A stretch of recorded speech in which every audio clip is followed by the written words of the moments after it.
you all want me to give my kind of introductory story, how did I get into crypto, my history with Hive? I want me to kind of run through that real quick. Yeah, inquiring minds want to know. All right, excellent. So my very first time hearing about crypto, I have the classic story. It's like cringe trying to claim I'm cool when I'm not. But I remember seeing Bitcoin on a web forum in like 2011-ish and being like, this is so stupid. Haha, this is funny. And reading about it as a meme when the whole Mt. Gox thing was going on. I like distinctly remember it was the web forum called Something Awful. It's still around, but I think it's largely fallen off now. But it used to be, it was this very interesting web forum because you had to pay $10 to make an account. And for some reason, it had gained enough traction to be very popular. So it became this thing of like, the conversation's pretty good. You know, if you get banned, it's minus $10. So there's this incentive to not be a total, you know, can we swear? Yeah. Yes. Yeah, I'm just gonna say jackass. I won't go too far, but yeah. So you can't be a total jackass because you might get banned and you have to pay $10 more. Anyway, it was in there. There was a thread, literally like Bitcoin discussion thread or something. And yeah, I read about the whole Mt. Gox thing. And then when Mt. Gox went down, I was like, okay, that was funny to read about, like as one of my daily things I look at on the internet. Never gonna think about that again. Moving on, and never thought about it again. And then fast forward to late 2016, and the context for this, by the way. I'm an artist. I'm a musician, especially in my 20s. I was focused on that. Made no money. Wasn't very successful. But so all this was like odd jobs. And I don't really come from finance or whatever. It's just imagine me as the biggest clown possible throughout all this. Not like I'm not in a finance office. A lot of people have way more fancier backgrounds than me. I'm okay with it being what it is. I like my rags to riches kind of story. So anyway, point being, one of the next time I found out about crypto, late 2016, I'm working as a personal assistant for someone in New York. I had this random gig for like maybe 6 months as a personal assistant. I had some downtime and I started reading about Bitcoin again. I somehow stumbled onto some mention about it. And I'm like, wait a minute, Bitcoin, crypto. I thought that stuff was like a joke. Like, how is this still around? Like, is this real? I assumed this was a meme. So I started looking into it. And that's when I read the Bitcoin white paper. And I remember taking pages of notes, just reading it and being like, oh, this is fascinating. This is not a meme at all. This is super cool, you know? And I, as a non-technical musician, artist type of guy working odd jobs and stuff, these days I'm a little more technical, but at that time I was so untechnical. I really had no way to get involved in a lot of this stuff. It was Steemit, where I was like, oh, the precursor to Hive, of course, where I was like, oh, I can blog and there's this Reddit style interface. I can earn money if people upvote my stuff. And I can learn about crypto. And at the time, it was really remarkable to me how open the conversations was. It was that golden era of crypto before NFT mania, before all that, where crypto was this like wonderland of amazing conversations and like really uncensored and different viewpoints. And like nowadays, crypto tends more conservative. Back then, it really felt completely Wild West. It's still got some a lot of variety today, of course.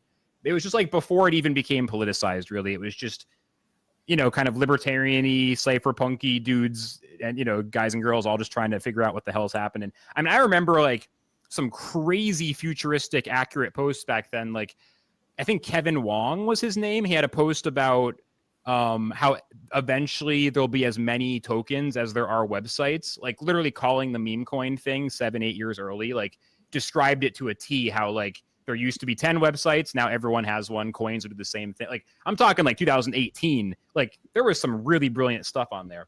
And so that was my introduction to crypto and coincidentally to the blockchain that then became Hive. Since of course Hive is the only legitimate kind of extension of what was happening at that time. And so long story short, from there, basically, I didn't go straight from then to now without a break. I did take a break toward the end of 2019 during that brutal bear market. I did take a year or two off. I came back around the 2021 NFT mania for sure. So I can't claim perfect attendance. But nonetheless, when I got back involved after the pandemic, I went back to Hive, got involved there again. And that's actually how I got into what most people know me for now, the people who know me anyway, which is crypto gaming, because I literally I might have saw Lost Relics first. I forget the username. Someone who I really liked his posts.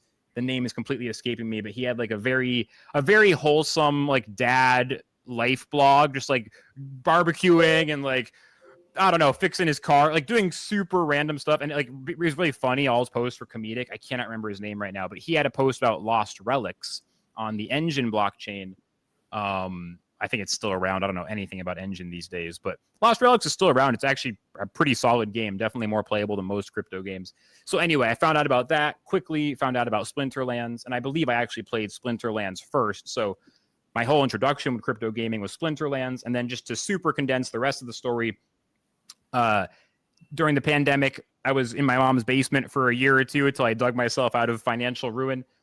Turns out that playing the drums in weird experimental bands and then having a pandemic, not good for your finances. So I was saving up some money for a while, but I basically just started no life gaming, content creation, and soon thereafter, crypto gaming became a big part of that.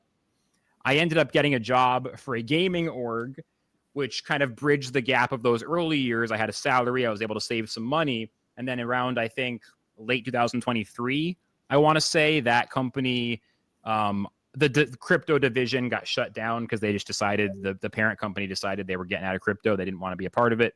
And I've basically been freelancing with a variety of crypto gaming businesses ever since then. Definitely mostly card games. At this point, I would say I basically exclusively do card games because frankly, I'm old, I'm washed up, I'm not skilled enough to do other games. I just, through my obsession over years of practice and studying with great players, I've managed to keep fairly talented on the card games, plus reaction times are not an issue. Just my aching back when I'm trying to do a 10-hour grind because I'm old as hell now at 34. I'm half joking. I know some of you guys are probably older. So basically, yeah, there you go. That's an epic ramble. By now, y'all should definitely be all set up and ready to go. So there you go. I did it. Flux delivering as always. Appreciate that, Flux, and thanks for giving the background for those in the Splinterlands community that aren't familiar with your content. Definitely make sure you follow Flux on X and make sure you follow him on here on Twitch as well as YouTube. Now, you do a lot of content you post under Paragon's DAO, correct, on YouTube? Yeah. Yep. So we want to make sure we'll post the socials here after the fact to make sure everyone gets those. But yeah, I mean, I think the conversation that we wanted to have here today was, to talk about the Crypto Gamer Recovery Fund, because there was some information that went out on X about that from a Web3 perspective. And I think you had some questions on it, and just generally chat about Web3 and just talk some shop here on a Tuesday. Yeah, absolutely. It's an interesting program. The Decrypt article was a little bit publicity-y, for lack of I don't know the right word. Like it was a little bit propaganda-ish in the way it was described. It wasn't technically inaccurate. I just think, it was painting it in the best possible light. I do think the program is very interesting. So I'm kind of curious to get some details and to poke you guys about sort of the inspirations for it. And we can kind of debate. Just to give you a straight up, I think this is generally good. There's nothing super sketchy here. I just think its potential, my biggest criticism would be, is this a marketing campaign masquerading, pretending to be a charitable thing? That would be my harshest criticism. Like, is this really more of a way to get people to play Splinterlands, but it's being framed as kind of like we're going to help you guys with the recovery fund? That would be like my biggest potential criticism, which we can kind of explore. But basically, do you want to? I've done my research. I've got some questions, some stuff. Do you want to maybe first just give me in your words, even though I kind of know it, just to establish this for the conversation? What is the Crypto Game Recovery Fund, and maybe if you can briefly explain how this came out of the SPS DAO, kind of like where did this idea come from, and how did it come to be? I'm gonna let one of the old guys start first. Yeah. So, I don't. Player Blaze, you guys can go first if you'd like. Yeah, I mean, I can take it. Basically, like one of the things is, I mean, I'm sure you've been around the space. Like you're probably quite aware that it's like every day it just feels like another game's closing down. People are getting burnt. There's a bunch of comments about like, oh man, I got rugged again. It's just, we've been in this space for over 7 years now, right? Like Splinterlands has been around. We've been through our own problems. Like, we've struggled. We've kind of come out. I feel like we're probably like on our strongest recovery arc that we've seen in a while. We've got like a lot of good development going on. And it just kind of like we were having the conversation about, like it's really sad, right? Like for the industry watching all these projects fold. And I know that like a lot of people might have that competitive mindset of like, another one's gone, like now, that's more people for us. But like, I don't think it works like that. I think every time one of these projects folds, it's like it makes the industry look bad, right? Like I think like overall it's kind of scary, right? Like whenever you look at like Web 2 games when they go under, people are like, well, damn, I'm out like, $50 or whatever, like look at what just happened with Ubisoft and the Crew, right? It's like they're going to shut down the servers and now you no longer own your product. And or like Pirate the reality Nation is, too, right? Sorry for jumping in, but Pirate Nation just announced it as well, and their whole community is so pissed. And just also, I want to give you credit, by the way. Splinterlands, one of the earliest crypto games, and for when it started, incredibly impressive. And I'm impressed you guys have gone all the way from then to now. There is a lot to be said that alone is very impressive, just to give you some kudos. But please continue. Yeah, real quick, let me just jump in and play. Like Ember Sword was the one that triggered us, right? Like when Ember Sword went, it was just like, man, we got to do something. What can we do to help? And go ahead, Clay. But yeah. I mean, like that's the main thing, right? It's like we keep seeing these projects fold, and I mean, like, look, like we're not super rich over here, right? Like we're not like Bitcoin or Ethereum where we're sitting on like trillions, like gajillions of dollars, I mean, but like we're surviving, we're doing all right. We're moving into like, I think like a post like just struggle to survive and more into like a thrive space. And it's kind of like, well, why can't we do something to help these guys, right? And I started looking at it. I started talking to some of our bigger whales, and I'm like, guys, like realistically, right? Like we all want the same thing, right? Like we want to grow Web3. We want people to kind of like grow, get involved in the space, and like not be afraid. And like we can't make anybody whole, like at least not right now. But I mean, like we can offer a pathway to where people can get involved with us at like little to no cost. Which this is where like Dave's here. Like the team actually stepped up, and they're like, look, like anybody that gets the spell book, it is $10. They're going to give you $10 in credits to basically just like soft refund it. So like you've got, $10, you can go buy NFTs or whatever you want and like literally sell it for $10 and just come out whole right What there. are those credits? Like, When you say, do you mean you could buy like booster packs and resell them, or do you mean it's some kind of token? Well, no, it's not even just booster packs. Like, so basically the way Splinterlands works is they have a deck token, which is kind of like I would say like a soft stable. It's meant to be like pegged at around 1,000 deck to $1. That's what it's accepted for whenever you buy packs from the store. And like what'll happen is like people will go buy the packs and then they'll sell their cards on the secondary market, right? But like if you don't have crypto or you're not like super savvy with crypto, you might just want to come in and be like, I've got PayPal, so you can buy credits. And then the basically like the company facilitates converting those credits to deck for you, so you don't even have to really think about crypto. So essentially, like you do have to buy a $10 spell book, which you're getting 5 starter packs, which are $1 each. You're getting your Hive account. You're getting like an SPS delegation. You're also getting $3 in credits just from buying, the spell book. So right there, you've already got like $8 of value just from buying a spell book. And then the company says, you know what? And we're going to refund the $10. So it's like, again, like this isn't meant to be like 100% a charity kind of thing. This is meant to be like a kind of hand up instead of a handout situation where you can come, we're going to make it very easy. Like we're literally paying for you to come get involved in our ecosystem. And then if you stay and you're involved over the next 7 years, you're going to get a distribution of our governance token, literally just to help you rebuild. And as the value of that, ideally, the value of our governance token is going to increase over the 7 years. So it's like you're becoming more invested in the project over time, just by like your time and energy.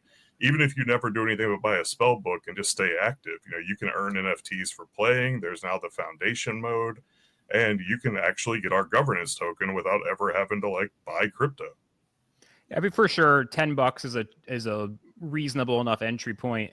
You can argue that's just there's a lot of problems with offering anything for free because you get sybiled to death. Like everyone just spams you with bots. So the idea of you kind of need to charge a certain amount, but then you give them enough value back that it's essentially like we wish this could be free, but because of the realities of the world, this is like as generous as we can do it. Like I get the mindset. That seems reasonable. I'm not going to kill you guys over a $10 spellbook purchase being involved. I think that's a very minor inconvenience, especially if we're talking about the recovery fund specifically.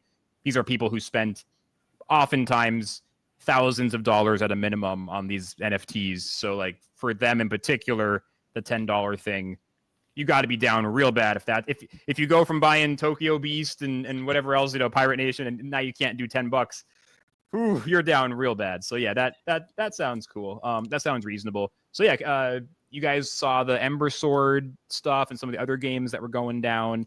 You thought, okay, we need to do something about this. You saw Splinterlands as a sort of vehicle by which you could mobilize some of the resources to help the industry as a whole, while also having some synergy with building your own community and kind of bringing in these people into what Splinterlands has going on. How did it go from idea to reality? What does that process look like from, okay, we're feeling this way, to, okay, there's an actual DAO proposal being voted on? What's the in-between? I'll start here, Clay. As Blaze said, once Embersword went down, there was a lot of calls from people like, hey, we should reach out to them. And, I put myself in the position of somebody who lost a lot of money. Like if that would have been Splinterlands or the company, I was there. I mean, I got hundreds of thousands of dollars in there.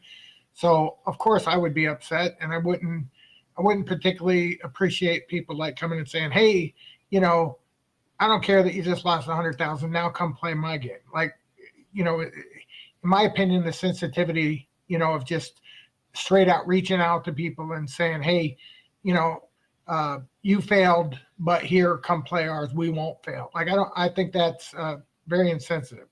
So, what we talked about was like what Clay said, how can we do it better? How can we communicate with people? How can we give them, essentially a stake in our system, which is what we're doing, right? They got an opportunity. Splinterlands has been around 7 years. If we're around 7 more, those tokens are going to be something. Like right now, 30 million tokens, they're less than a penny. Anybody can do the math and say, what's that worth, right? But at the end of the day, what's it going to be worth if the token goes up? Well, we believe it's going to go up, or we wouldn't be here, right? We wouldn't be doing everything we're doing if we didn't think in the future it was going to be more. We have people that put hundreds of thousands of dollars in our system every set, right? There's some people that own as high as 60 million SPS, because they believe. I mean, they have a $400,000 plus investment because they believe in the opportunity. So giving the people in these other games each an opportunity to take that ride with us, right, in a way that didn't make them have to put a ton in, but just had to say, hey, yeah, we were hurt, right? Like raise their hand. Yep, we got hit in Pirate Nation or Embersword or some of these different games, and give them an opportunity to go along with this is kind of why we designed it. So essentially what happened was Clay, myself, and Blaze got together. We talked about it. We talked about what did Clay think the DAO would do? What did we think the company could do? What are our strengths? What are their strengths? They have, money, right? They have, tons of tokens that they have for the purpose of doing things like rewarding our gameplay and things of that nature. And then we have the ability, for instance, to, the name, the credibility, the ability to monitor and manage, for instance, the back end of stuff like this. So essentially we just got together and I don't know how long it took us, but it was probably less than a week that we put it all together. Would you agree with that, Blaze? Yeah, that's about right. And then we took about 2 months to get everything dialed in, as far as in the paperwork and all that stuff. But yeah, and also just keep in mind, we started it, but the goal is a fund, right? Our goal is to team up with other, known gaming projects in the space that they have a solid foundation and are looking to contribute to. So we're getting it started, but our goal is to branch out and, build something with a great foundation here. How does that work if the fund is, by the way, a lot of this stuff makes a lot of sense to me. I think there's definitely there's something good in this for sure. If the project is locked in around buying these spell books and stuff, would other projects have their own equivalent to that? Or would you be expecting them to contribute money to this fund that's basically partially recruiting people to Splinterlands? Like presumably they would want people to come to their game if they're going to put up money, you know what I'm saying? Yeah, actually, let me, I've actually been handling a lot of the outreach around this. And now, obviously, since we're on Hive, it's easier for us to work with projects on Hive. But just to be clear, like we're not limited to Hive. Like we are bridged out to multiple chains. Like we're fine working with Base. You know, we're fine working with Ethereum, BSC, like whatever. We'll figure it out when it comes to that. But like already, we haven't made public announcements yet because we're still dealing with the paperwork, basically. But I can tell you, there's already 3 projects on Hive that I have somewhere between soft and firm commitments with. Like we're literally filling out paperwork. And again, all 3 of these projects are going to be offering similar kind of like welcome packages. So like I get that it's like Splinterlands leading the charge. Like we're hosting the infrastructure. Like, you know, you'll come to the website, you know, sign up. But like, yeah, we're fully committed to like basically onboarding for all of these projects, right? And we're looking for projects that we know have been around, right? Like we know, obviously, like nothing is guaranteed in Web3, but like we really want to avoid, you know, partnering with anybody that's like on shaky ground, you know, because like we don't want somebody to get re-rugged. Like I think that would be like, you know, probably like worst case scenario. I mean, there's no way we can guarantee that any project is going to live forever, but we're trying to be pretty strategic. And it's like if these guys seem, you know, on the level, like especially when it comes to Hive, you know, like there are multiple projects that have been around for like 4 or 5 years. You know, we feel pretty comfortable partnering with them. We'll put their like we're literally going to put like their logo, links to their websites on our website, saying that these guys are also sponsoring whenever you join the Crypto Gaming Recovery Fund. You know, one of the I feel like a couple are pretty firmed up. So like keep in mind, like this is subject to change. We're still dealing with paperwork, but I'll go ahead and say like Decrops is actually like already looking to work with us. Decrops is like a farming simulator, you know, kind of like I don't want to say like it's Farmville, but like it's a game kind of like that, you know, where you can like kind of build up your little area and, you know, stuff like that. And then there's a couple of other games, like there's Woo, which is like the wrestling organization game. They have one of those on Hive. We're talking to them. I'm also talking to Crypto Shots, which is on Hive and Wax.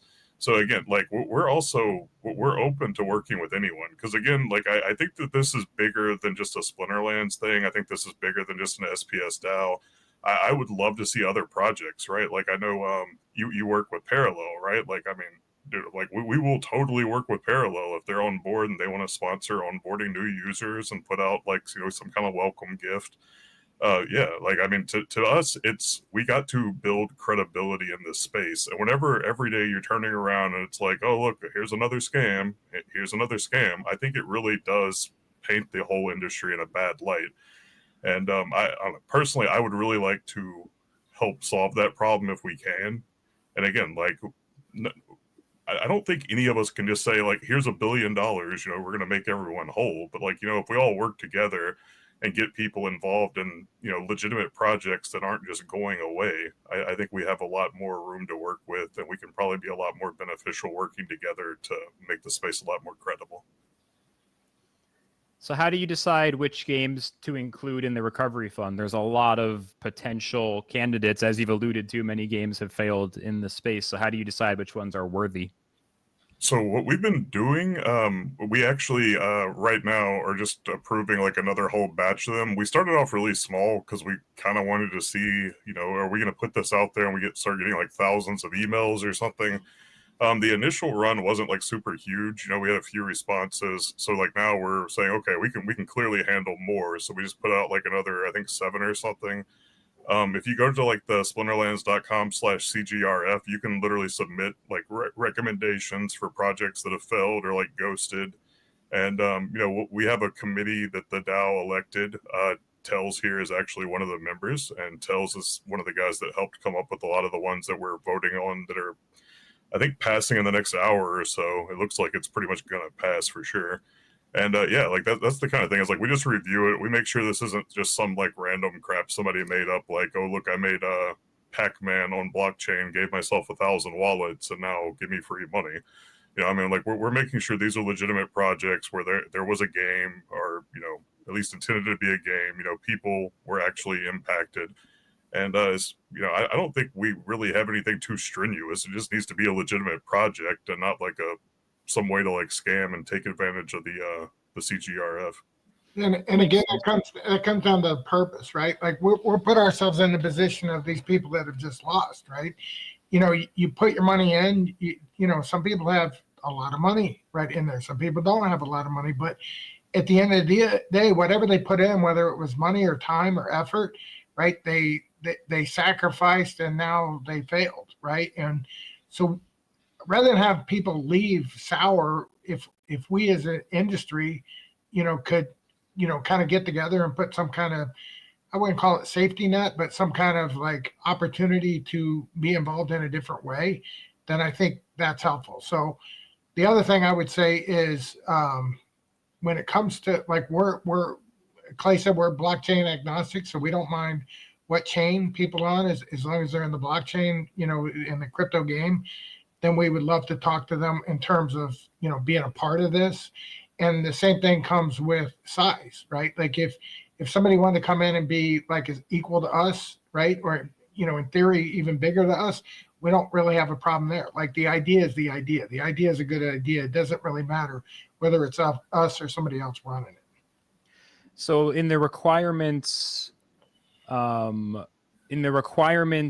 to be a part of the program, it's not just buying the spell book, right? You also have to play a certain amount of games every so often. How does that work? The activity requirement. Right now it's 5 battles. So it's 5 battles a season. So I think pretty fast. Streaming 10 minutes. Yeah. And the only reason for that is just to make sure they don't sign up once and then show up 7 years later and say, hey, give me all the money. Right. So we want them to at least be logged in, paying attention in some way, shape, or form. And so we put the very, very minimum levels on it. Well, and just to be clear here, I want to interject one thing. This is to qualify for SPS payments, right? Like this is to qualify for Splinterlands rewards. And again, this project is going to be bigger than Splinterlands, right? So while our DAO is putting up 1% of our total governance supply just to like help out and kind of like incentivize people to get involved, if they want to come sign up, get their spell book and they're like, like, I don't like Splinterlands, whatever, maybe they like D-Crops. Maybe they like, like I said, like maybe if Parallel wants to partner, maybe they like Parallel or, whoever, right? Like literally, I think anybody in the Web3 space that is a long-standing established game that wants to get involved and like help out and kind of like build credibility in this industry, I think we should try to work with them if at all possible, right? There's just one issue there, I feel like, which is the I generally get what you're saying, and it's somewhat reasonable, but the requirement to buy a spell book means that no other game outside of Hive will ever consider being a part of it as long as that's a requirement. I feel pretty confident in that. I think the reason... We could make it either or, though. In other words, for instance, in Parallel, is there something that they need to buy to play Parallel? If that's what you're saying, is Parallel could do it in the form of if you buy a Parallel battle pass, that sure. Yeah, if it's set up that way, for sure. I just feel like that's definitely a hard line for any company, is like if any part of them putting up money involves sending people to your chain or your game, it's a non-starter, because then it does feel like they're contributing to your marketing campaign, as opposed if it can be, we can adopt your model. And it's almost like, I don't know the perfect way to say it, but it's almost like a franchise kind of thing where you've figured out how to do it. You have the whole framework set up, but they can do it where it points towards their game. Then I think there's actually a real shot you could try to convince the powers that be. So the latter sounds reasonable to me. Yeah, and we would do that, Flux. I mean, honestly, we're not, the $10 spellbook doesn't matter. The reason, like I said in the beginning, the reason for the $10 is just so they had some stake in the game. It's the same reason why we want to play 5 battles. I mean, 5 battles isn't anything, right? 5 battles, like you said, is 10 minutes. But the idea is we don't want them just signing up and then coming back 7 years later and not doing anything to be involved in the space whatsoever. Having said that, if they signed up initially with Parallel and Parallel did a deal, let's say they put in exactly what we did, right, in terms of the fund, I don't really mind, and I don't think Clay would mind, and I'm sure Blaze wouldn't mind. In other words, why would we mind? Like, again, it's still the crypto gaming recovery fund, like either buy a spellbook or buy a Flux battle pass, or like how you called it a Flux battle pass. Yeah, battle pass, even better. Forget about right. Like, I mean, like there's nothing to say each project couldn't have its own requirements. Like I said, to us, like part of the issue is like I had to go to the DAO and, like I have to explain like what is the value proposition for the DAO, right? Well, like if we're going to give away 1% of our governance token and we're going to give away, $500,000 worth of packs and, maybe ideally, we add more over time. Like the idea is like what is the value proposition for our DAO? Well, it's like, you need to be an active player, right? So I would think if like another game sponsors it, they may have similar requirements, right? Like they may say like if we're going to put up 1% of our 1% of our token supply to help people out, well, you're going to have to get involved and be active, right? Like, and I think that's fair. It's totally fair. No, it's actually so fair that it's almost like if it's like it actually makes more sense when you acknowledge that, yeah, of course, one of the factors here is that we do need to see there needs to be some kind of benefit for the SPS DAO to justify this beyond pure charity, because there's a lot of things you could do charitably, but it needs to fit into the overall mission of the DAO, right? And so like having it point towards Splinterlands for your case makes all the sense in the world. I don't think it's unreasonable at all. It's just the clarification that other games could, in theory, do it pointing at their games is a key difference to me in terms of if it's plausible or not. I do think that's plausible. I mean, I have no idea what game specifically, but no, it does sound somewhat reasonable. I have a sort of a different direction to poke at on this. This is more of a silly philosophical question. Maybe I'm just projecting my own feelings here, but one who was a bit more cynical might ask, why the hell okay, I'm going to say it in the cynic's voice, like someone who's not being very nice about it. Why the hell do these dumb crypto traders deserve to get bailed out on their terrible gaming investments? Like, what if someone was bringing you that energy and they're like, they don't deserve, why are you bailing them out? Go feed some starving children or something. Like, what would you say to someone who says, like, what's the point of caring about this group who in the free market made a mistake and just lose money because, or, they made the wrong choice and they're losing money as is fair? Like, what would you say to someone who hit you with that kind of argument? Well, I mean, I think it's pretty easy to take on that argument, especially being part of the Hive blockchain. Like, I don't know how like familiar you are with like the current operations of the Hive blockchain, but I mean, we're literally digging water wells in Africa to before Mr. Beast was, just for the record. I remember that. I do. That rings true from my time on Steam and then Hive, was that there was a lot of very cool stuff with funding, very useful and helpful things. 100%. I can definitely say I've seen that as well. Yeah. So, I mean, like, I think it can be both. I think it can be bigger. I don't think we have to paint ourselves into a corner. But I mean, like, especially with Hive, I mean, you can literally come, like anybody in the world can come and just start blogging on Hive. And like, look, like you might not make a lot of money, but I mean, like I've literally made personal friends through Hive and through this ecosystem that can live on like $1 or $2 a day.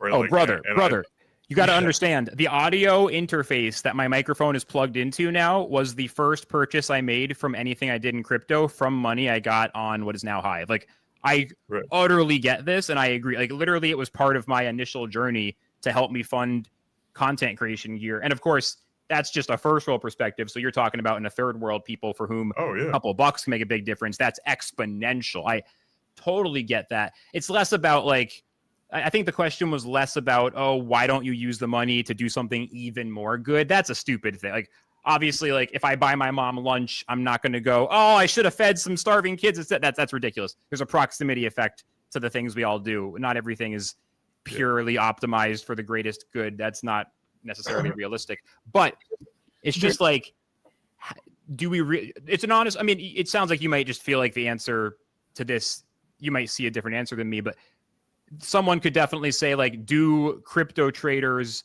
deserve a recovery fund when they lose their money on something like a crypto game? Like, is that the kind of thing that we need to, like, is that worthy of empathy, or is that more of like, you stubbed your toe because you kicked the wall? Like, don't kick the wall again. Like, you know, we believe in the space, right? We're all here in crypto gaming because we see the big picture.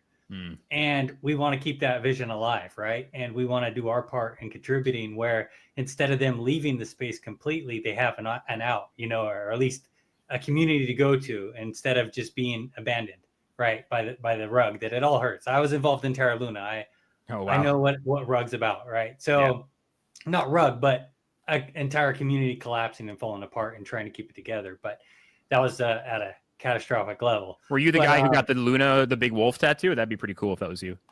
Yeah, right. No, that was oh, what's his name over there on the East Coast, but can't think of his name right now for some reason. But yeah, no, it's like we're here, man. Like we're building this out. I mean, we've sold $3.5 million in Conclave Arcana packs, right, since May, and we have a great community. We're thriving. We're getting ready to do all kinds of fun stuff with the rewards. We know Parallel's doing a lot of fun stuff.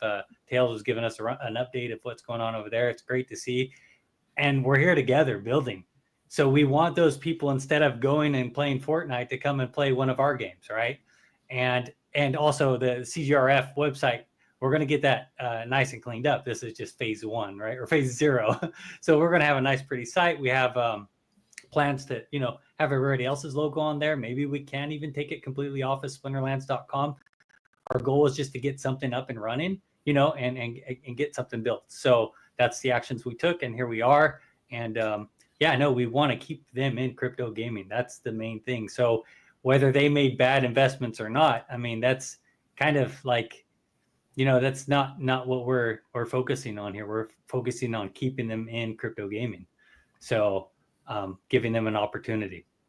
There's definitely a sign of the strong suits of Hive, just in how optimistic you guys are and how positive your attitude is, because I know it's genuine from my own history with the platform, and like it's in short supply these days, So part of my questions are probably projecting my own exposure to a lot of cynicism in a variety of ways and from a variety of sources. Like, it is refreshing, certainly, just to hear you guys feeling optimistic and fighting for the space, feeling like it's something worth fighting for. Because a lot of people right now, I mean, I just saw today I know crypto Twitter is pretty silly, but another Twitter, KOL or whatever you want to call him, Grail.eth, I think, did a big post about how he's less and less interested in gaming. The vertical isn't working for him, blah, blah, blah. Like, that's a fairly common take. And frankly, I have, even in my own world, although I'm definitely going to let you guys try to shill me on playing some Splinterlands, but I've generally sort of gone into a similar place where I'm not walking away completely, but I'm like, all right,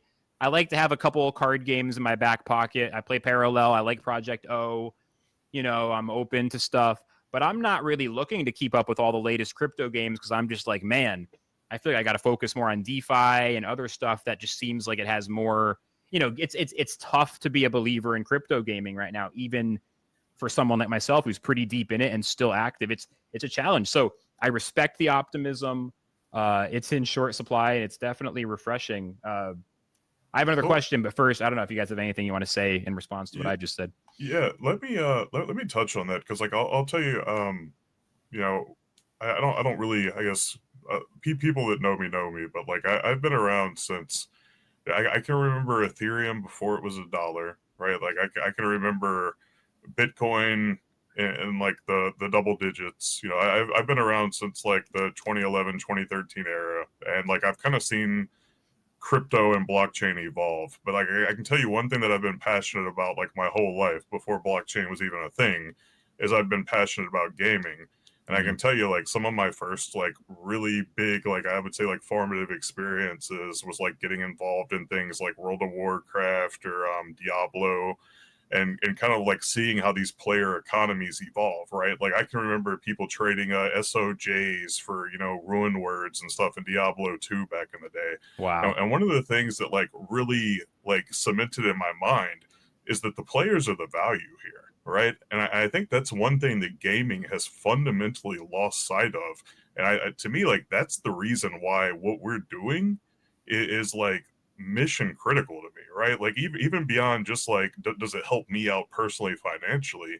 I think like fundamentally the entire gaming industry has become so predatory with all of like the live service models where, we kind of like touched on it earlier with like the crew situation, right?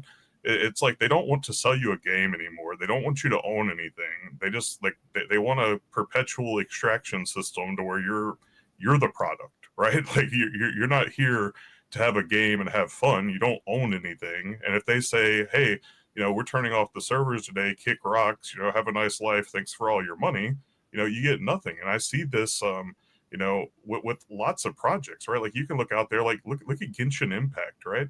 Like look at World of Warcraft, look at Diablo 4. These guys are selling you cosmetics and just crap that costs more than like any game. And at the end of the day, you own nothing. They can ban your account. You can't even recoup anything. And like, to me, that's why this is so important, right? Like, if you start playing Splinterlands and you're like, you know what, like I got tired of it, this sucks, I don't want to play anymore, you can sell all of this. Like look at this account right here. Like he can go in and sell, like, most of these cards are like, you know, especially like maxed out. Like a lot of these are like $100+ cards. Oh, I can And say you honestly, just- like I literally did that. I played Splinterlands for whatever it was, 6 to 8 months, caught a good moment, decided I was moving on to other games, no offense, and I sold a bunch of stuff, and I literally ended up profiting off of something that was really just a learning experience. I could have paid for it and it would have been worth it. So I personally did that. I cannot disagree, because you're describing what I did in Splinterlands. Like you confirmed fully. That is absolutely true. Yeah, I can't promise you're going to make money on this stuff, but I can tell you have the freedom and the ability to sell it, and you can use these items to like earn tokens. You can use them to earn other cards. You know, like that's we're moving back into a more like earning version for rewards cards. You know, Dave and the crew were just talking about this past week. I don't know what's going on, Tells. Is this like end of season? Why we getting I'm watching Tells play here, I think. I keep seeing an error pop up. I don't know what's going on. Yeah, but, Xbot started, so in the middle of I just ranked up, and I was on like a 10-game win streak there, and Xbot says no. Oh, I love this. You're playing on the stream while we're all talking. This is so good, because usually everyone just has the awkward camera screen. No, this is the gamer mode. I love this. I didn't even realize this. Yeah. Yeah, I wouldn't be surprised if Blaze is too, because I keep seeing, Blaze is probably over there playing with Gotham. We just had a new card drop today, which, again, like this is something that I feel like we're really pioneering with Splinterlands, and I'm not gonna say we're the only ones doing it, because like I genuinely do hope more people in the industry are doing it, but like we're basically transitioning into what I would consider like a DAO-owned project, right? Like we still are obviously very tied with the Splinterlands company, but like over time we keep transitioning more and more to the fact that like right now our DAO literally just hired Splinterlands for $1.2 million to make a mini set that we're going to use to buy back our own token. Wow. Like so like I mean, like this is how this project has evolved. It started off with two guys selling us pictures that didn't like this was like when NFTs were being born, just for context, right? Like this is back whenever CryptoKitties and like Axie were all just kind of like getting started. But like we've evolved from like literally pictures of a character with no stats to now the DAO is funding itself enough to hire the team to design stuff for us, and like that's our business model now, right? Like instead of a company just constantly selling us stuff, our DAO now contracts these guys to put out the product, and that's how we generate our money. No, honestly, Clay, this conversation, I described at the start of this how I read about Bitcoin and the Mt. Gox in days, thought it was a meme, didn't look at it, thought it was dead, and then I was like, wait, that's still alive. Not as extreme, because I've known Splinterlands is still running, but this is honestly a sort of similar conversation. I'm like, wait, Splinterlands has been around a long time.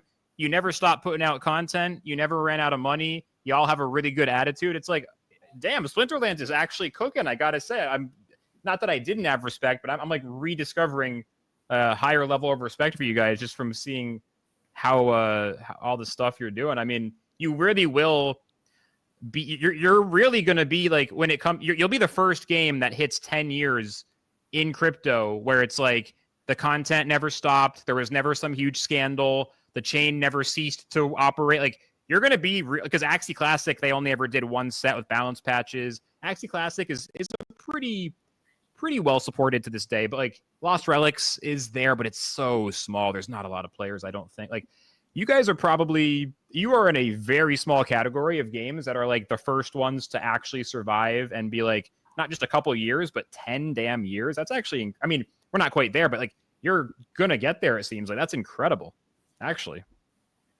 Yep. Thank you. It's kudos. Like it's it's something that I think for a lot of us are like it's very humbling, but like also I feel like again like we have some responsibility here, and like that's why you see us wanting to do something like the Crypto Gaming Recovery Fund.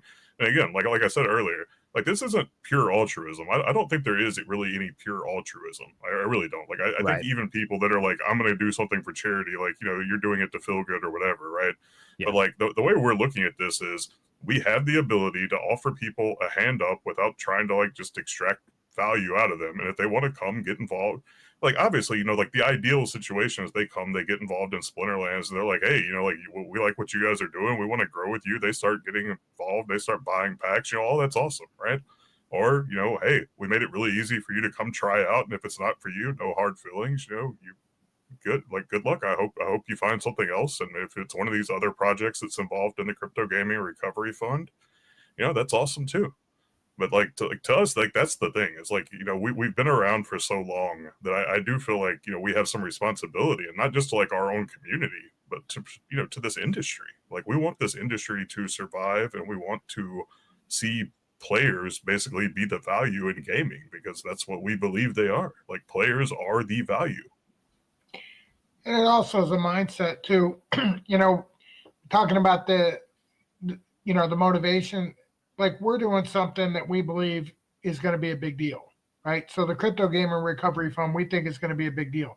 The fact that Splinterlands was the ones that launched the idea, right? That's going to give us some credit, right? Like what kind of marketing value is that? That's a pretty big marketing value. You can't throw an actual number on it, but why wouldn't we try to do something like that if we can, right? That's kind of how I look at it. And like I said, you know, we look at our own players, like Clay was talking about, our players are, you know, what matters, right? And that's true.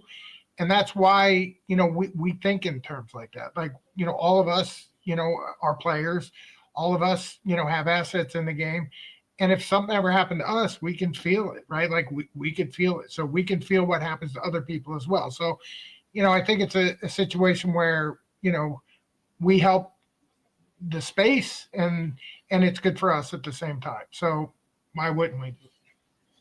Yeah, I like it. I have a few more questions. You've definitely survived my critical questions. Y'all, I already just rambled about how I like it. A few more questions on the fund, some of the specifics. So I read in the Decrypt article that the fund allocates a specific amount to each game, and I believe it also ramps up across the 7 years. So you can correct me on the numbers. I think the first year was around 16,000, and it goes up to eventually like over 100,000 the last year or something like that in terms of dollar value. So how does that work? Allocating specific amounts to each games, and how does it work when you add new games? Do you have to rebalance the pool, or do you add them on a yearly cadence? How does this allocating per game thing work, if I'm even getting that correct in the first place?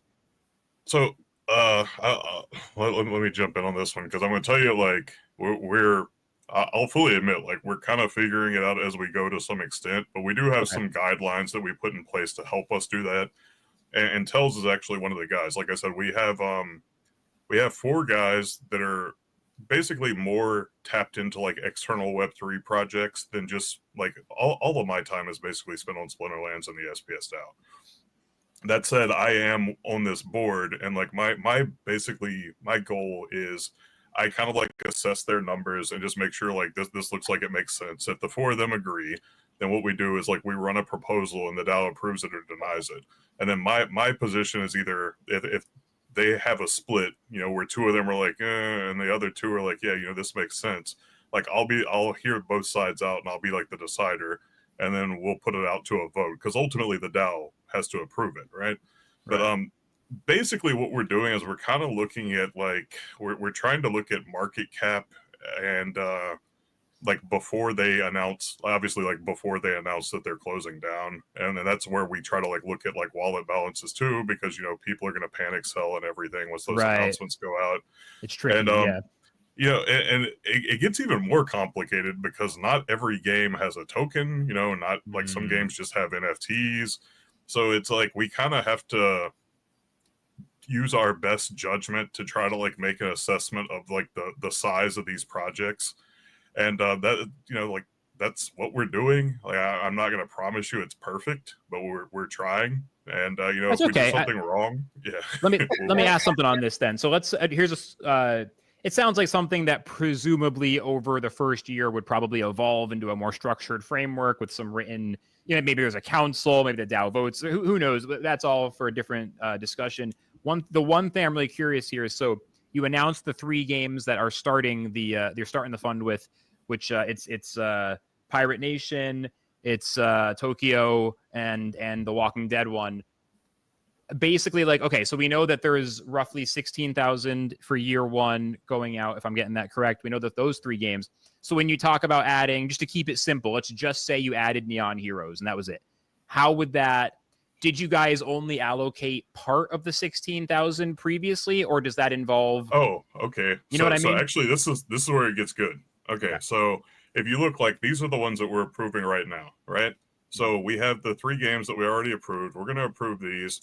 Here's the thing: if one guy signs up and one guy is active for the year, he's getting the share for the year. Like we have a share that is getting given out for the year, regardless of how many active participants there are, right? Like this is your. So that's carry. good. That's good, but that's not quite. I'm just trying to really get at this. So let's say we have 50 shares that we're allocating. Let's say there's 30. Okay. There's 30 shares, and we have game A, game B, game C. We allocate 12 shares to game A, 10 shares to game B, 8 shares to game C, adding up to 30. Now we vote to add game D. Where do game D's shares come from? The same group. So what the so you'd pool, remove them from game A, for example, to put them on game B? Or? No, we're it's like a pool for year one, a pool for year two, a pool for year three, blah blah blah, right?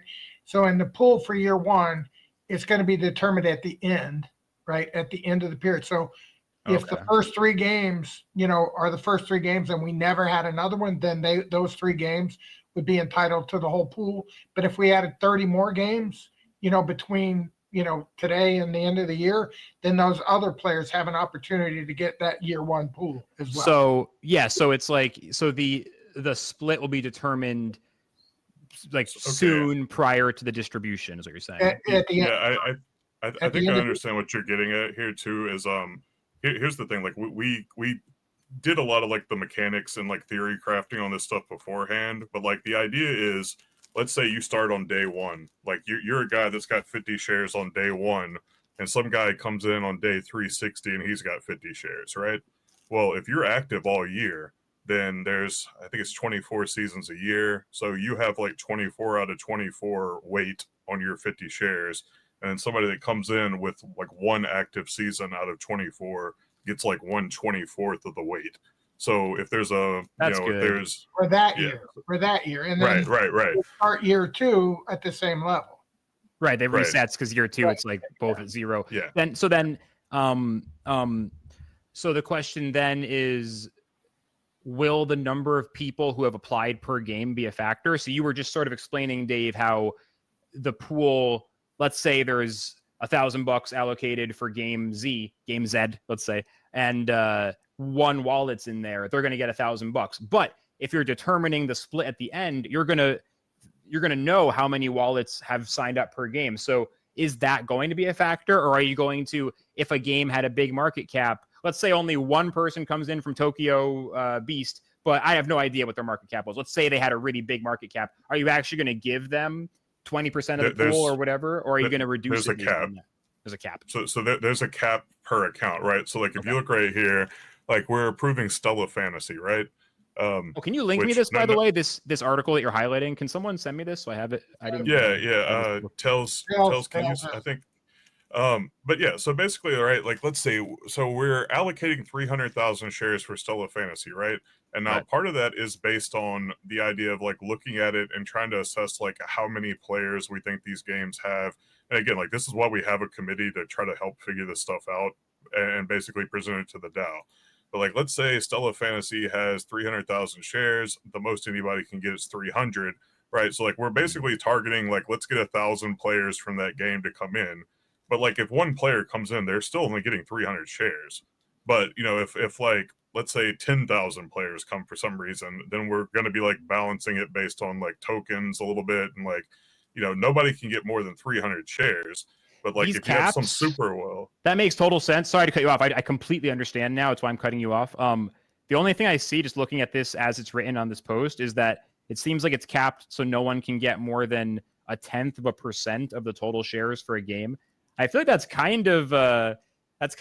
I don't know. I feel like it should be like, if 100,000, this is just me giving unsolicited feedback, so apologies in advance. But if it's like 100,000 shares for Synergy of Sarah, just picking a random one, no wallet will receive more than 100. I feel like they should be able to get, I don't know, 1,000, even up to 10,000. Because I think one thing that will, the reason for this presumably is so no one just gets a unreasonable chunk of the fund for themselves that isn't deserved. But I do feel like my marketing mind says the lottery factor of what if I'm the only one, or what if there's like only a couple of us and then I can get a big payday. That would be very, if people have the chance to high roll the reward, it makes them highly incentivized to take a look over something that is more guaranteed, but is like people will fall over themselves to try to have a 1 in a zillion chance of $1 million, but they won't like walk across the street to pick up a dime off the ground. You know what I mean? Like the high roll potential would be very appealing to people in terms of marketing. This feels a little too conservative to me, I guess. Although it's a small point. It's not like a major criticism or anything.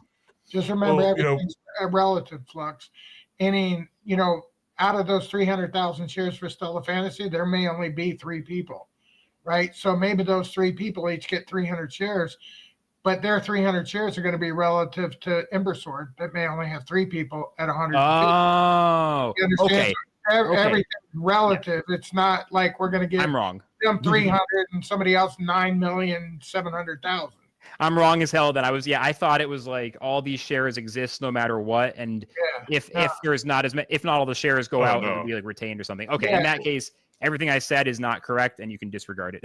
Everything is relative, so that's how you got to look at it.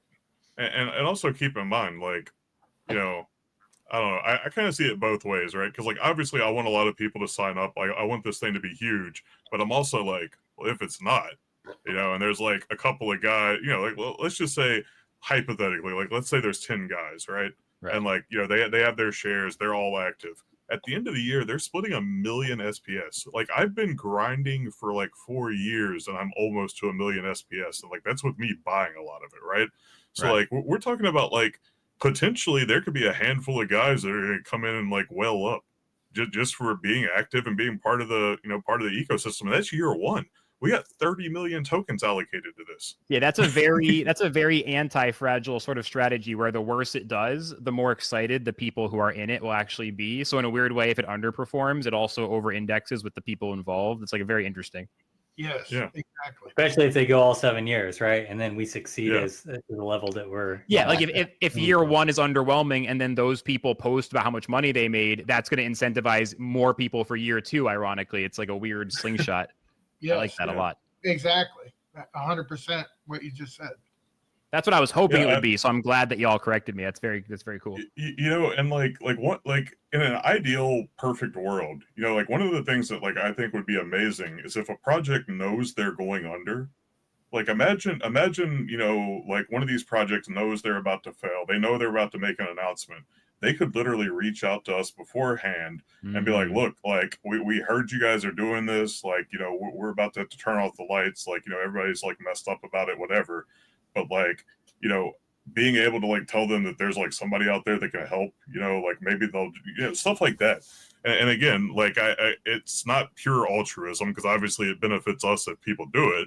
But like, I do think that like anything the industry can do to kind of like mitigate some of these just blatant disasters, right? Like, I mean, dude, like some of the stuff I've seen out there, like when you got people talking about hundreds of millions of dollars of funding and like they're failing after like no time, like look at like the Tokyo Beast, like Tokyo Beast blows my mind, right? How much did they have invested? I don't even know anything.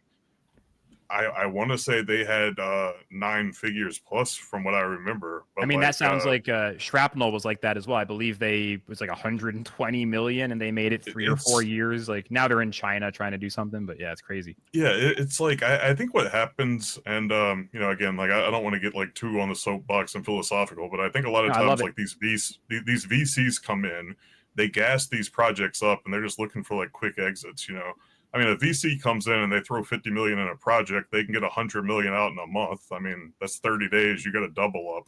And I mean, like, obviously some VCs are more long-term minded. They want to grow a project, but a lot of these guys, it's all just dollars and cents. And like, the problem is it's not just like, they don't care if your business fails, if they get their money out, but like, they don't care if everybody that made your business have a chance gets torched in the process. And that's one of the things that like I'm very, very grateful of these days is that Splinterlands is not beholden to any VCs at this point.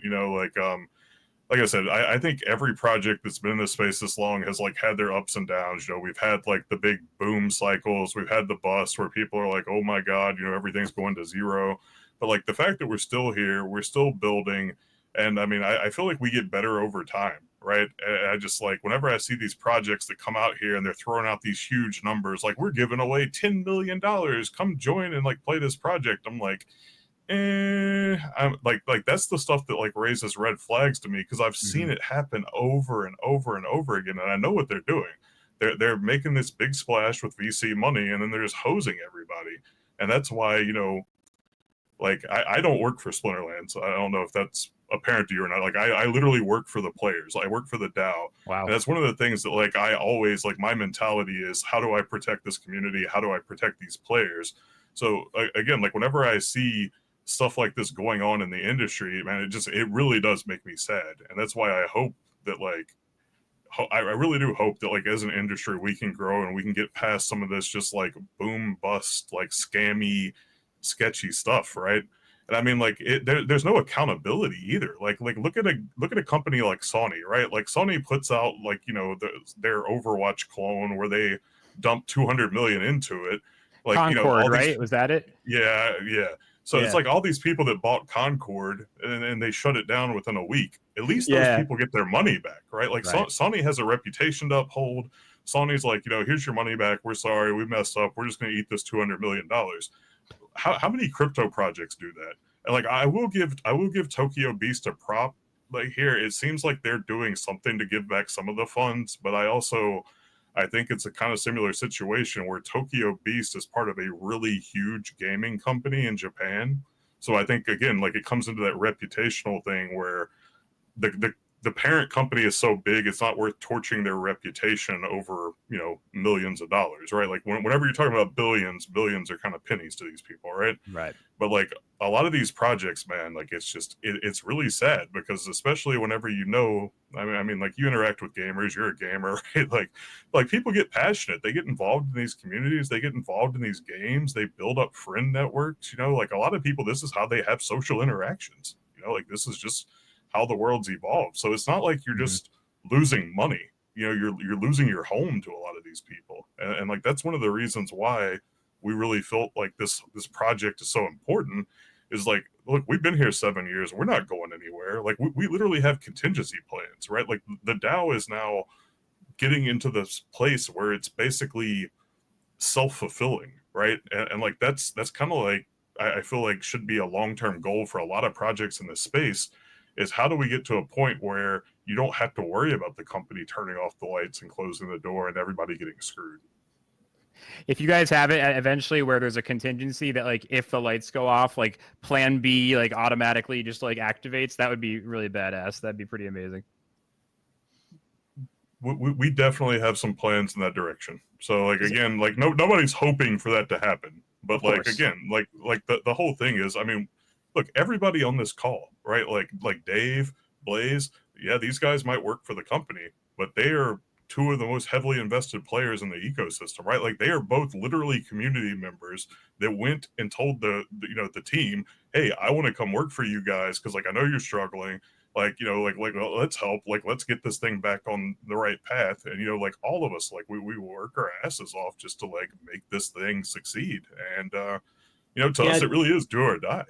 Clay, it's pretty cool to look up and see. I created my account in 2020. I was involved in hundreds of projects across crypto and gaming and wax and all that kind of stuff. And then I think Dave and Clay were here from day one, or like 2018, right?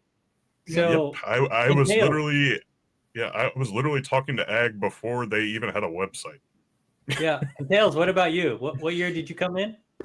2021. Yeah, look at this. I mean, we're going on 2026 here soon. So we've been around for a while, and that's pretty cool to say in this space, right? In the crypto space. And the crazy thing is we all started as community members. All four of us are just straight up community members.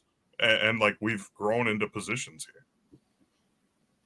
You guys are really, it's like a pre-VC project. You were talking about the VCs. Like that's really one thing about Splinterlands and Hive in general, is that it comes from an earlier era in crypto. Like you guys didn't really have the luxury of VC funding because no one was investing in crypto games in 2018, like that's, or even earlier. Like, so it's, you really, in a good way, you guys are not a relic of an ancient time because that sounds like it's over, but like you guys are just OG, there's some OG stuff here. This is before all this newfangled, rug pull technology got figured out. And honestly, this space is a tough space. We talk about all these companies going out of business. I mean, it is not easy to do this. We had to learn a lot of lessons along the way as well. And, like Clay was talking about, we came and said, hey, can we be part of the team, Blaze and I? Because we were out there and we, as community members, we had, our own set of skills, outside of the game. But we saw opportunities where it could be improved. And again, these are lessons that, like Clay said, from when we just put pictures on the cards to where we are today, like there's been a lot of things that we've learned. So when we see all these other companies going out of business, we understand why, right? It's not easy to do. But having said that, there are things that you can do better than other people out there. And one of the things I liked about you is you come from the parallel community, which one thing I have respect for them is they do understand it's not all about the ROI, right? They have things like skins and cosmetics and, fun aspect to gameplay, which, in my opinion, is something that a lot of these companies in the crypto gaming space miss, right? It's all about the money. And if you have a situation where it's only about the money, well, then that can't sustain itself, which is why they go out, right? Like that's why they fail. So, kudos to you for being in an ecosystem that I think, has got a shot as well. Thank you. I appreciate that. Yeah, there's man, it's a lot. It's a lot. Well, let me ask you this. I know it's been over an hour. My cats are starting to nip at my heels here. Let me ask you something as we start moving towards a wind down. How I'm just curious, can guilds get involved in your game? How does it work? Like if an external guild, a lot of gamers kind of move in packs in crypto, of course, like how can guilds integrate into Splinterlands? Blaze, you want to handle that one? Yeah, there's a variety of ways. Number one, our guild, in-game guild system is getting an overhaul soon, which we want to focus on because that is a huge part of the game. But we just did an event with YGG. I'm not sure if you're familiar with them. Of course. We did a partnership with them, and it was great. We brought in a lot of new players, but also we have a lot of guild members from YGG from an event that happened, I think, 4 years ago that stuck around. So as soon as they saw that we were back active with them, they were hyped. But yeah, we are more than open to do collaborations with guilds and bring them in and do events. And we're here.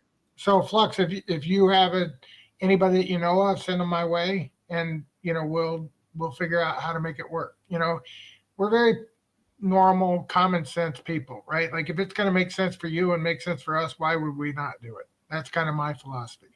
Yeah, I love it. We'll have to talk to some of the Paragons guys. On this note, actually, I want you guys, so go ahead and show me. I haven't played Splinterlands in, we're talking 3 to 4 years probably. So, I mean, a lot has changed.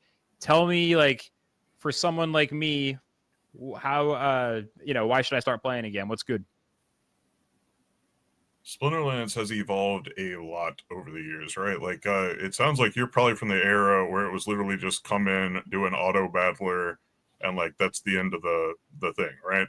Well, like basically now, that, and there was some mild guild stuff where you could kind of team together and level up your guild, but I only got to touch on that stuff a little bit. So keep in mind, like we're still growing and evolving. We're gonna probably just always be growing and evolving. But now we have guild brawls where you can come in, you can do guild brawls with your guild where you match up against other guilds and you compete, and then you get rewards based on whose guild gets the highest ranking. We have a foundation mode where people can come get started completely for free. We have an app on the App Store. We have an app on Google Play. And again, like keep in mind, like you can literally come, you don't even have to have a crypto wallet. You can sign up with your email and you can start playing for free and like earning your cards. And if you decide you like it, you can buy a spell book and turn them into real cards and, keep playing and earning. We've now have multiple game modes where previously there was just like you come in and do ranked play. Mm-hmm. Now we have modern, we have wild, We have tournaments. We've given away over $7 million in tournaments over the course of our lifetime. Wow. We have the guild brawls thing, like I was telling you. We have survival mode, which is still kind of like, I would say it's kind of in the conceptual phase. Like we've done live runs of it for like multiple months. Like right now it's getting retooled a little bit. Is that And to me, roguelite? this is Like a roguelite kind of thing? kind of. So like basically what happens is like that was the original like premise whenever we were cooking it up, is like try to make like a roguelite mode. So what happens is like you can like let's say you have 10 copies of a card, right? Well, like whenever one of them gets knocked out, it's out for like days or the season, right? So like it kind of like encourages people. It actually gives value to having multiple copies of a card, which is something we had problems with before. Is like if you have multiple copies of a card, there's not really much purpose. But it's also it's like I said, like it's being retooled a little bit, because like again, like that's one of the things we do, is like we like to experiment whenever we figure out like does this have a problem, like, is it exploitable, is it getting the desired outcomes, like we don't mind going back and reworking on it.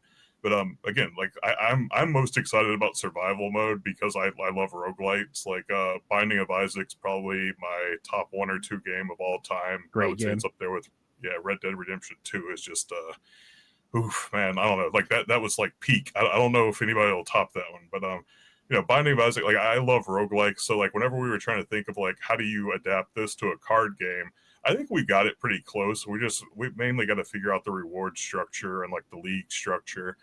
And that's something that Splinterlands is again kind of like experimenting with a little bit right now, is we're trying to figure out like what works best for different types of players, because not every player is the same. Like we've got people that just want to come in and do the foundation mode because it's a little bit more simple. Obviously it's free, so it's easier for people to get involved and kind of like learn, just stuff like that. Like we don't mind trying different things.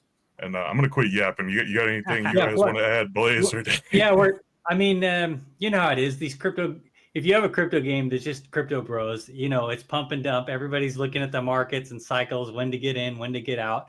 We're creating more of a happy place, right? So we're catering to multiple audiences. So we're targeting the collector. I'm a collector myself, whether it's sports cards or whatever. I'm a collector, and we introduced black foils not too long ago. And if you pull the black foils in the packs, those are max level cards in the pack. Ooh, wow! And they give you premium bonuses for when you battle. So in addition to that, you can go stake them on land too, which then can produce resources to bring in to buy assets in game. So we don't have enough time to go over everything, but the bottom line is we're building fun. We're building an environment where people want to come and play every day. We're going to be doing daily quests and things like that. And we're catering to multiple audiences. So if you want to come and play the free-to-play mode for 6 months, and then you want to jump into the real mode and then play for crypto and some really cool rewards, then we're going to have that option. This Arena Fanatic card's pretty cool that Tails has up here. This is a card that we created for streamers. So streamers are giving these away now on Twitch. So we integrated with Twitch drops, cool, where they're getting glint so they can open up chests and stuff in game. And then the streamers drop this card on their community. So we're doing all kinds of fun activities, again, to bring in a great entertaining game. Yeah. So, I'm going to add a couple things on there.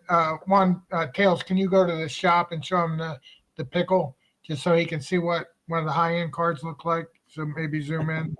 Yeah, this is the peak seriousness of Splinterlands. So like, don't ever doubt how serious we are. We have a pickle, and it's our founder's pickle. But if you look, it's a black foil, and it's got like a shimmer to it. You know, those are rare. In that case, it's a common, but they're still limited to 20 total copies. Wow. Right now, the auction's about $85. It'll probably end up $200 to $300 when it's all said and done.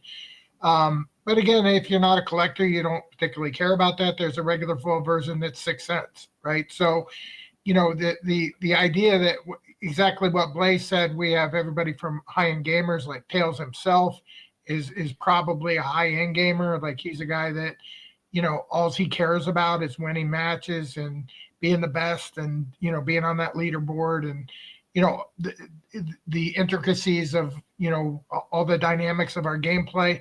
But then we have a lot of people that are collectors. We have other people that are here for the social aspect. So, there's kind of a lot, and Blaze touched on a little bit, but land, I mean, you were talking about DeFi earlier. Our land is pretty much our DeFi, area. We have plots of land that you can own. There's a thing for Pretoria, and each plot you can mine SPS, you can mine grain or wood or stone. And then, from there you can do different stuff with it. You can craft raffle tickets, you can sell it, you can do whatever you want. Like, we have a very liquid, dynamic economy as well. So, and really quick to add, like we have these midnight potions, and they are created by our community.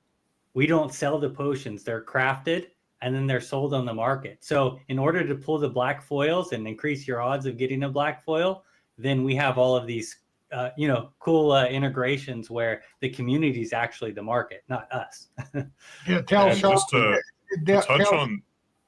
Never mind. I was going to have to. But yeah, just to touch on that, like, it's not just the midnight potions. Like, there's now the wagon kits, there's the auction marks, the fortune draws. Like, all of this stuff is literally community created stuff, and like the community literally creates the market because they're the ones that make the stuff and sell it. The ultimate user generated content when you put it in Web3. Yeah. Cool. Well, yeah. I mean, Dave, this is. Go ahead. Well, Dave, Land is about to start making cards too, right? Yep, that's coming out by the end of the. Oh yeah. Yep.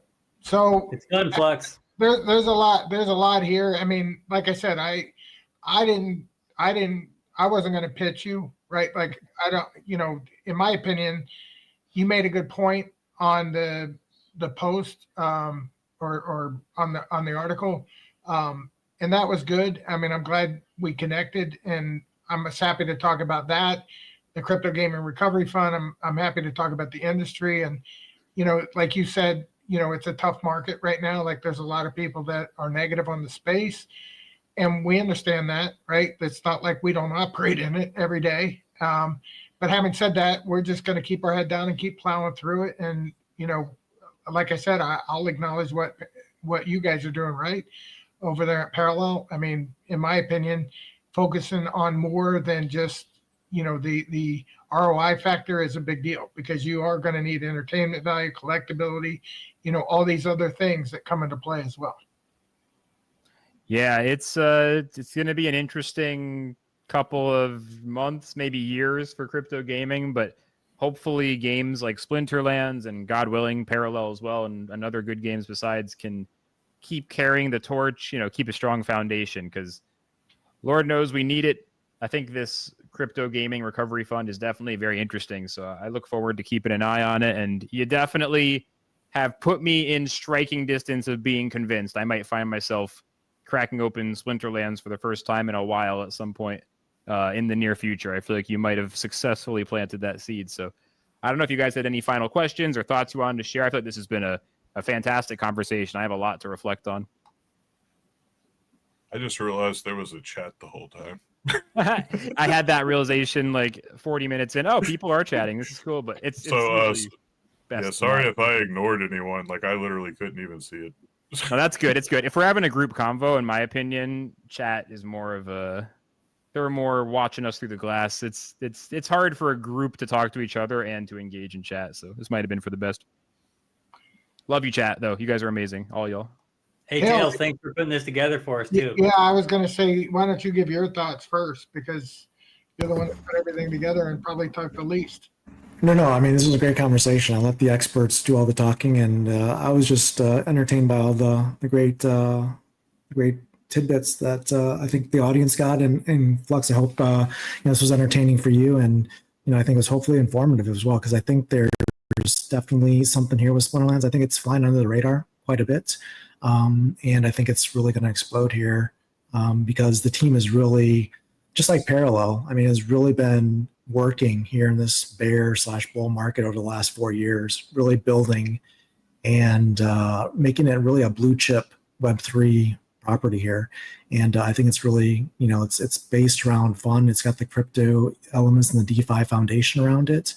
But similar to Parallel, I mean, it's got the fun factor, and it's been doing a lot. So I think both are great projects. That's why I'm involved in both of them, and I think there's I think there's a bright future ahead. Even though there is a lot of probably doom and gloom on the crypto Twitters and stuff, but I think there's definitely I would say gems out there if you look hard enough. And Splinterlands is definitely one of them. Blaze? I appreciate everybody's time. It was fun getting together on this. What are we on here? What day of the week? We work 7 days a week around here. Yeah, Tuesday, 10:30 at night my time. And no, it's just great hanging out with everybody. And thanks for your tweet. And it generated all this buzz. And no, it's been a pleasure. And we're looking forward to sharing more information about the Crypto Recovery Fund. And yeah, thank you. Clay, what do you got? Thanks for coming out, everybody. Thanks for the combos, and yeah, man, I just, after I guess I've been in this space for like more than a decade now, gaming, not the whole time, but just blockchain and crypto. I hope to keep seeing it grow in the right direction. I want to see more decentralized projects, and I think that's one of the reasons why we're on Hive. Like Hive is one of the only real like decentralized, like fully decentralized chains out there. Obviously Bitcoin, but a lot of these projects aren't. They don't take decentralization to the same level, and now we're building a game that is like going more and more into the decentralized direction, with the DAO taking control and kind of like steering the direction of the development. And yeah, man, like I know there's a lot of people in the industry that are very doom and gloom right now, and I get it. Like, if all you're doing is looking at prices every day, like, it's very easy to get into that mindset. But like, I really do think we're building something special here, and I do think the industry as a whole can offer something very valuable to humanity. I think just basically reshaping the direction of the gaming industry. So yeah, I'm optimistic. I'm looking forward to the future, and yeah, thanks everybody for coming out.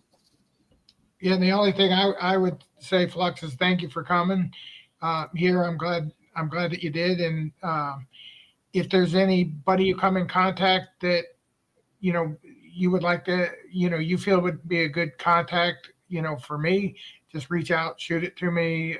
If you have a guild that you want to talk about, that was everything that makes sense. We're looking to do, right? So just reach out. If we can help in any way, we're happy to do so. This is big enough space that we can have more than a few people participate in, and like these guys have said, it is a tough industry, and we kind of understand where everybody's coming from. So I look at it, people that succeed in this space is good for everybody that's going to succeed. And since we plan on being there, we want to see it happen.